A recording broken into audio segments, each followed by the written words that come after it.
अस्सलामुअलैकुम, welcome to my another vlog. आप लोग देख रहे हैं ज़ेब्स डेली रूटीन। और दिन हो चुका है स्टार्ट और आज का दिन काफ़ी ज़्यादा इंटरेस्टिंग होने वाला है क्योंकि आज है भाई ईद मिलादुन्नबी। आज 12 रबीउल अव्वल है तो ये दिन बड़ा स्पेशल होता है, ईद के दिन के बराबर ही ये दिन होता है।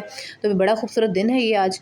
तो दिन स्टार्ट हो चुके हैं। अभी अम्मी जान सिलाई कर रही हैं क्योंकि किसी ने 12 रबीउल अव्वल के लिए दिन के लिए मतलब सूट लेना था, वो जैसे रात में अर्जेंट था। रात में भी मामा ने काफ़ी देर तक सिलाई की, आप लोगों ने लास्ट व्लॉग में देखा ही होगा। और अभी भी सुबह से अम्मी उठ के बैठी हुई हैं और मतलब जल्दी से चाह रही थी 11 बजे तक मैं जो है वो सूट दे दूँ, लेने आए तो सूट जो है वो रेडी हो। और उसके बाद मैं भी आज कोई काम नहीं करूँगी, मतलब सिलाई का कोई काम नहीं करेंगी। भाई इतना बड़ा दिन है, ईद मिलादुन्नबी है, तो फिर हमें इतना तो इस दिन का एहतराम करना ही चाहिए, हमें छुट्टी मनानी चाहिए और खुशी मनानी चाहिए। यहाँ पे जहादे भाई को पता नहीं क्या कुछ चोट वगैरह लगी हुई थी और जहादे भाई खुद ही पायोडीन वगैरह लगा रहे थे। बताया नहीं है हमें कि चोट कहाँ और कैसे लगी है, लेकिन ये पायोडीन लगा रहे थे।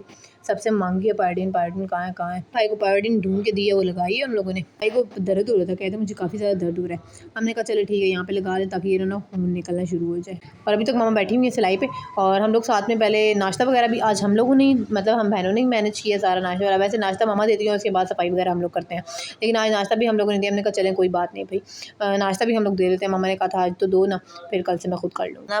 मुश्किल लगता है कि लेकिन आज फिर मामा ने सिलाई वगैरह करनी थी ना, हम लोगों ने कर लिया फिर मैंने। उसके बाद सफाई वगैरह भी हम लोगों ने की, फिर मामा का सूट कंप्लीट हो गया। फिर उसके बाद हम लोगों ने सोचा कि आज क्या बनाना है। पहले हम लोगों का प्लान था कि हम आलू चिकन का सालन बना लेते हैं क्योंकि फिर शाम में रवा भी कहनी है तो ये सारा काम भी होता है। लेकिन फिर मैंने कहा कि वो शाम में बनाएंगे, अभी हम थोड़े से 2-3 बैंगन पड़े हुए हैं उनका भरता बना लेते हैं, वो बड़ा मज़ेदार सा बन जाता है, थोड़ा सा सालन बड़ा अच्छे तरीके से हो जाता है। तो हम लोगों ने बैंगन का भरता बना लिया, वो इतना लजीज इतना मज़े का बना था ना कि मैं बता नहीं सकती आप लोगों को।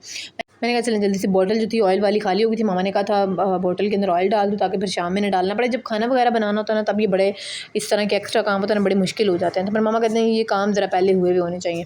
दोपहर में फिर सबने रेस्ट वगैरह की, आराम वगैरह किया। फिर शाम में जब हम उठे हैं तो मेरी बहन भी आ गई थी कि रबीउल अव्वल का दिन था तो चलें भाई अम्मी जान से मिल आती हूँ। फिर हम लोग सब भी थे तो फिर मैंने कहा जल्दी से मैं चाय वगैरह रख लेती हूँ, ढेर सारी चाय बनाई थी मैंने, चाय बनाई है जल्दी से।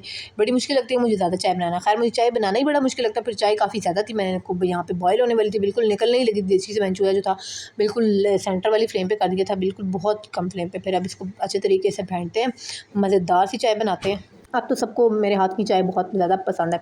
यहाँ पे चाय वगैरह मैंने रेडी कर ली थी। अब्बू जान जो थे निम्को और बिस्किट्स वगैरह लेकर आए थे, मैंने कहा जल्दी से इनको प्लेट्स में निकाल लेते हैं सही करके। ये काम मुझे बड़ा अच्छा लगता होता है, ये मतलब चीज़ें बस मैं कहती हूँ कि चाय वगैरह सारा काम कोई और कर लेना चाय के टाइम, मैं बस की वाला काम कर लूँ कि जो चीज़ें आई हुई हों उनको निकाल के रख लो और फिर उनको ज़रा सेट वेट करके बर्तन वगैरह आप लोग साथ में संभालते रहो। जो मेन काम होता है ना खाने पकाने का, वो भाई मुझसे बिल्कुल भी नहीं होता, वो तो मैं कहती हूँ कि ना ही करना पड़े तो बेहतर है, लेकिन ये है कि मुझे करना पड़ता है।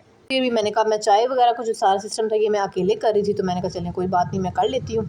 और मेरी बहन जो थी वो भी साथ में काम कर रही थी, वो दूसरे तरफ बर्तन वगैरह धोने वाले थे। अब वो आटा वगैरह गूँधेगी क्योंकि शाम के खाने की भी साथ साथ तैयारी करनी है, काफ़ी ज़्यादा देर हो रही है। और आज सारा दिन गैस नहीं गई, वैसे तो हमारी गैस चली जाती है सिर्फ खाने के टाइम पे 2 या ढाई घंटे के लिए आ जाती है। आज ईद मिलादुल नबी था तो इस वजह से सारा दिन गैस नहीं गई क्योंकि लोगों ने न्याज़ वगैरह बनानी होती है, तो ज़रा ये होता है कि बड़े दिनों पर ज़रा ये हमें गैस वाले जो है रियायत देते हैं। मैं सारी चीज़ें प्लेट्स वगैरह में डाल ली और कप्स वगैरह भी हैं जो मैंने रख लिए हैं सारे उसके अंदर सेट करके। फिर चाय को मैंने सारा सॉस पैन के अंदर पहले स्टेन किया, फिर उसके बाद मैंने कपों के अंदर डाली है। वो बड़ा मुश्किल हो जाता है कि स्टेन भी करनी हो और वो भी करना हो। यहाँ पे हम लोग चीज़ बांटने लगे हैं, बिस्किट्स वगैरह। पहले हम लोगों ने सोचा जलेबियाँ वगैरह लेते हैं, कुछ इस टाइप का लेते हैं या कुछ बना लेते हैं।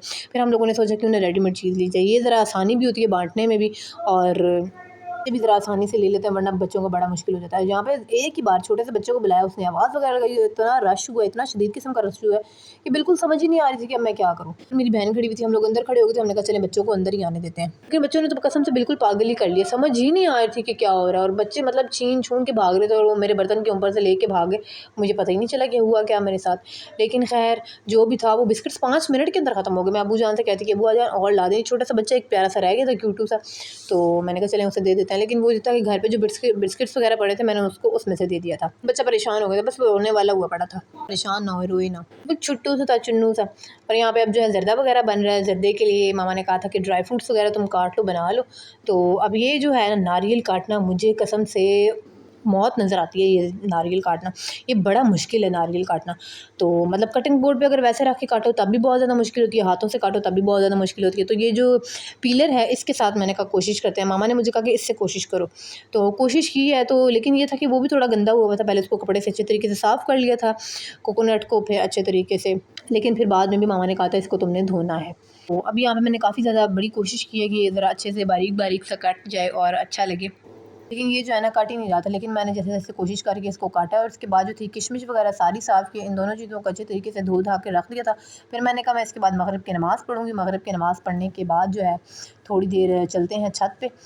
मेरे भी साथ ही ईशा की अज़ान हो गई, ईशा की नमाज़ भी पढ़ ली। मैंने कहा अब छत पे चलते हैं, छत पे चक्कर लगा के आते हैं और आप लोगों को दिखाते हैं कि इस दिन पे हमारी गली का क्या व्यू होता है और किस तरीके से लोग इस दिन को सेलिब्रेट करते हैं। हालांकि इस दिन को इस तरह सेलिब्रेट करना नहीं बनता, ये हमारी गली को इस तरह सजाया जाता है, लाइट्स वगैरह लगाई जाती हैं, ठीक है लाइट्स वगैरह लगाई जाएँ, बट लेकिन इस तरह औरतों का बाहर निकलना और वो गलियों में सजावट वगैरह देखने के लिए इस दिन का ये मकसद नहीं है। इस दिन का मकसद हमें अल्लाह रसूल का नाम लेना चाहिए, नमाज़ वगैरह पढ़नी चाहिए। नमाज़ तो कभी हम लोगों ने पढ़ी नहीं है, लेकिन हम लोग ये जो है गलियों में सजावटें देखने के लिए सारी औरतें निकल पड़ती हैं। और यकीन करें कि जिस तरह ये औरतें तैयार होकर निकलती हैं फुल मेकअप करके, मैंने सिर्फ छत पे से देखा, ड्राइंग रूम की खिड़की में से हम लोग देख रहे थे कि किस तरीके से ये लोग निकले हुए थे। और यहाँ पे हमारे सामने वाले घर में ये लोग पानी बांट रहे थे, यहाँ पे इतने ज़्यादा मर्द वगैरह भी खड़े हुए थे, इतनी ज़्यादा औरतें थी यहाँ पे बहुत ज़्यादा एक दफ़ा रश लग गया था और वो इतना अजीब लग रहा था कि, लेकिन बस ये है कि लोग हमारे कि अब यहाँ पे लोग मतलब इसी तरह सेलिब्रेट करते हैं ईद मिलादुल नबी को। लेकिन ठीक है, बट इस तरह का हमें शायद नहीं करना चाहिए। हमें ये बाहर जो सजावट होती है, ये लोग आजकल खिलौने वगैरह रखते हैं, जो भी इस टाइप का पहाड़ियाँ वगैरह बनाते हैं, हमें ये सब नहीं करना चाहिए। इस दिन ऐसा करने से क्या हो जाएगा। हमने अल्लाह रसूल का नाम लें, कोई दरूद शरीफ पढ़ें, कोई कुरान नमाज़ पढ़ें, हमें बस ये करना चाहिए ना, इससे हमें सवाब मिलेगा। इन सब चीज़ों से तुम सवाब मिलने नहीं वाला। औरतें अपने बच्चे लेके तैयार करके उनको निकली हुई हैं, घरों के सारे काम निपटू के वो फटाफट निकली हैं। रात होगी, अब निकलना ही निकलना है भाई गलियों के अंदर। लेकिन आप लोगों ने अपनी राय का इजहार लाजमी करना नीचे कमेंट बॉक्स में। मुझे कमेंट बॉक्स में आप लोगों ने लाजमी बताना है कि क्या हमें इस दिन इस तरह का करना चाहिए, इस तरह की चीज़ें कुछ करनी चाहिए कि नहीं। छत पे थी तो मेरी आंखों में ख़ारिश वगैरह शुरू हो गई थी, तो मैंने कहा जल्दी से अरके गुलाब डाल लेते हैं, रोज़ वाटर डालते हैं, क्योंकि आजकल ये जो है आई इन्फेक्शन बहुत ज़्यादा फैला हुआ है। आप लोग भी एहतियात करें, अगर किसी ने ग्लासेस वगैरह लगाई हुई हैं या किसी की आंखों में कुछ इस टाइप का मसला बना हुआ है, तो आप लोग उनको गौर से ना देखें। गौर से देखने से फ़ौरी वो जो है एलर्जी हो जाती है। वो भी हुई थी हम लोगों ने, तो भाई तो जल्दी से ग्लासेस वगैरह लगा दिए कि आप जल्दी से ग्लासेस वगैरह लगा दें ताकि किसी और को घर में ये प्रॉब्लम ना हो। और उनको थोड़े थोड़े टाइम के बाद हम लोग जल्दी से अरके गुलाब डाल रहे हैं। इसी के साथ करती हूँ अपने व्लॉग का एंड। आप लोगों ने मेरे चैनल को लाइक शेयर और सब्सक्राइब लाजमी कर देना है। Don't forget to press the bell icon. Thanks for watching. अल्लाह हाफिज़।